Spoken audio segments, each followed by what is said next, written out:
Welcome to the deep dive. Today we're jumping into some really interesting source material, specifically the latest report from the Jeffco EdTech Department from September 2025. It details some pretty revolutionary changes in Google Workspace for students and staff. Yeah, it's quite a bit to unpack. Our goal here is really to boil it down for you, the user, focusing on what these new tools actually mean for your day-to-day. Exactly. And looking through this, there are two huge shifts that really jump out. First, making video creation, well, super accessible for basically everyone. Right, democratizing it, essentially. And second, there's this massive integration of generative AI power, specifically through Gemini, which looks set to completely change how staff tackle research, writing, even creative work. Absolutely. We're talking Google Vids for the video side, and then a whole suite of Gemini updates. They really touch on both efficiency and creative expression. So yeah, let's get into what these actually do. Okay, let's start with Google Vids. Brand new app, right inside Workspace. I have to say, the simplicity they're describing, it seems almost too good to be true.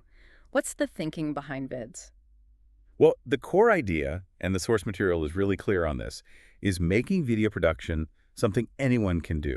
Forget complex editing software or needing prior experience. So lowering that barrier, that's always the key, isn't it? Totally. It's designed so technical skill doesn't block you from sharing ideas or, communicating visually. And the interface detail really caught my eye, especially for getting students on board quickly. It says Vids looks a lot like Google Slides. That's the really clever part. If you've ever made a slide deck, you basically already know how to use Google Vids. That usual steep learning curve for video editing, it just disappears.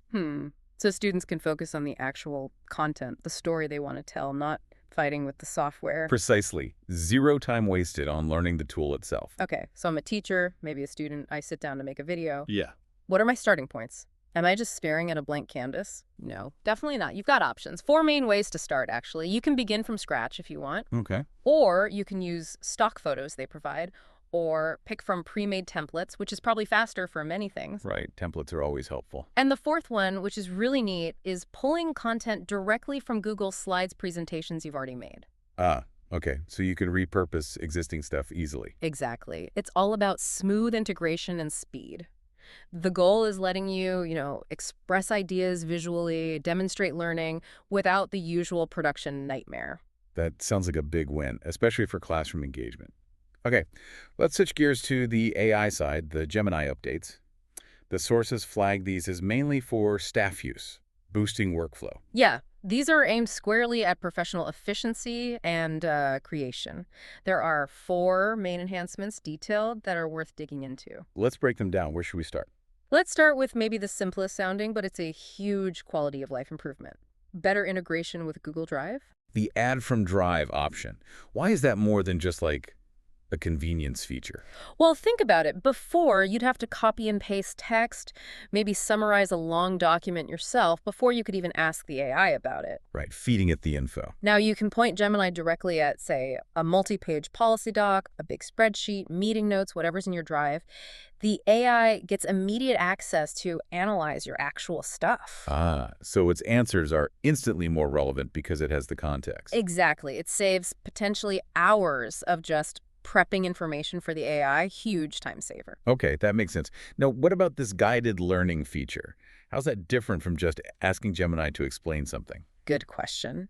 Usually, an AI might just dump a massive block of text on you, right? Here's everything about topic X, which can be overwhelming. Yeah, information overload. Guided learning acts more like a personal tutor. If you need to get up to speed on something complex for your job, it breaks it down step by step. You master one concept before moving to the next. It structures the learning process. So it's more like actual teaching, ensuring you build foundational understanding. Precisely. It's about genuine skill building, not just getting a quick answer.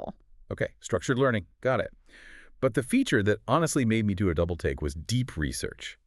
The sources claim it browses and synthesizes info from hundreds of websites at once. Yes, that's the claim. It is staggering if it works as described.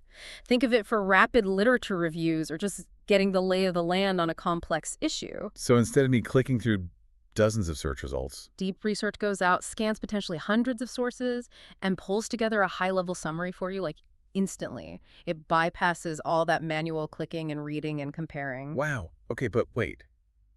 If it's synthesizing hundreds of sources that fast, how on earth do you verify that?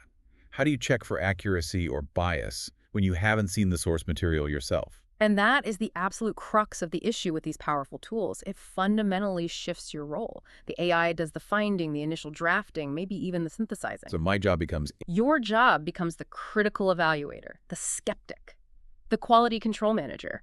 You have to spend your energy judging the output, verifying the key claims, assessing the bias. It moves from information gathering to critical thinking about the information provided by the AI. that's a profound shift in required skills for professionals.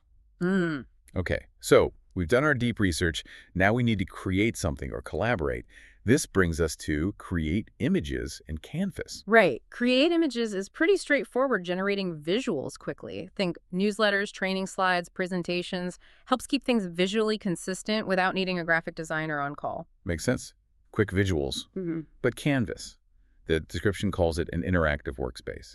What does that actually mean if I'm, say, drafting a new policy or curriculum, not coding software? Think of it as a brainstorming partner or co-editor. You're working on that complex curriculum map or drafting tricky wording for new greeting policy. The AI in Canvas works alongside you. It can help structure your arguments, suggest alternative phrasing, refine the tone, maybe even check for clarity or consistency.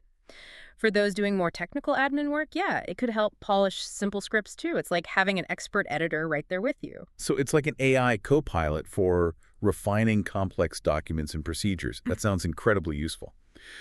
Okay, let's shift again, this time fully into creative territory. There's another Gemini feature called Storybook. Yes, Storybook is really interesting. It's purely on the creative generation side. It lets you create customized picture books. Picture books. Like for kids? Well, yes, but the source material specifically says for children or adults. So you could use it to explain a complex new initiative using a simple narrative, or maybe visualize organizational history.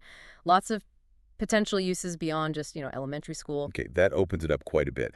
How customizable are these? Is it just write a story about X? No, it's more detailed. They talk about creative prompting. You define the topic, sure, but also the target audience, the age or complexity level. And crucially, you can describe the art style you want for the illustrations. Really? So I could say make it look like watercolor or give it a comic book feel. Exactly. You're setting the whole aesthetic and tone. The final book is typically around 10, 12 pages, so it's a complete little narrative. I assume you can tweak it. Oh, yeah. It's generative AI. You can regenerate it, refine the prompts, share it easily, and it even has a read aloud feature built in. It's a pretty complete package for rapid narrative creation. That's quite the toolkit, from deep research synthesis to highly controlled creative output. Now, the EdTech team mentions, of course, that rolling out tools this big requires support. There's ongoing professional development. Absolutely critical. You can't just drop something like Gemini Deep Research on people without support. While they mention various ongoing PD opportunities, the source material highlights one big upcoming event. Right, the annual EdTech conference. What are the details folks need to know? Okay, so it's set for November 8th, 2025. It's being held at Arvada West High School. And it sounds like a pretty major event. They're expecting hundreds of educators, not just from Jeffco, but from across Colorado. And what are the selling points mentioned? Why spend a whole day there? Well, practically speaking, breakfast and lunch are included. Always a plus. Definitely. They also mention amazing prizes, which adds a bit of fun, but the main draw highlighted is the keynote speaker, Tyler Tarver. Ah, Tyler Tarver. He's got a great reputation for making complex tech feel accessible and relevant to actual teaching, right? Exactly. He's known for keeping the focus on pedagogy and students, Mhm. not just the shiny new tech features, which is vital when you're dealing with tools like these. Hearing his take on how to manage AI output critically, like we discussed with deep research, would be valuable. Yeah, definitely seems like the right person to frame these changes. Okay, so summing up, we've got Google Vids making video creation much, much easier for everyone. Right. Super accessible video. And then the Gemini suite, bringing serious AI power for staff, better research synthesis, with deep research, structured learning support, collaborative refinement in Canvas, and even creative narrative generation with Storybook. It's a huge acceleration of workflows, which brings us back to that core question. What does this mean for you, the user? Where does the human focus need to shift? Well, we talked about that tension with deep research. The AI finds and drafts, but the human must validate and judge quality. That becomes central. The critical thinking piece. Exactly.